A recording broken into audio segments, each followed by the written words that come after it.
Hello, আসসালামু আলাইকুম। আমি রেশমা রত্নাজি থেকে ছোট্ট একটা ভিডিও নিয়ে আসছি। দেখেন এই শাড়িটা কিন্তু সি গ্রিনের মধ্যে এমব্রয়ডারি করা, হ্যাঁ, একদম অরিজিনাল সোফরা মসলিনে শাড়িটা কাজ করা। দেখেন কাজের ফিনিশিংটা দেখেন, কালার কম্বিনেশন খুবই সুন্দর শাড়িটার, হ্যাঁ।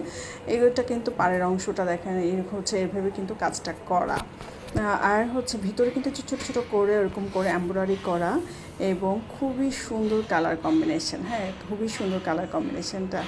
আর শাড়িটা দেখতে পাচ্ছেন একটু 19-20 হতে পারে, মানে ভিডিও থেকে আপনাদের হাতে পাওয়ার পরে কালারটা একটু 19-20 হতে পারে, কিন্তু কালারটা কিন্তু সেমই আসছে, হ্যাঁ। তো এই কাজের ফিনিশটা। এটা কিন্তু আঁচলের অংশটা দেখেন, আঁচলে কিন্তু এরকম করে টার্সেল করা এবং দেখেন আঁচলটা কিন্তু এরকম করে গর্জিয়াসভাবে সুন্দর করে কাজ করা, হ্যাঁ, খুবই সুন্দর একদম কাজ পিটানো কাজ করা। দেখেন আমি একটু হাতে নিয়ে দেখাচ্ছি যে কাজের ফিনিশিংটা কেমন আসলে।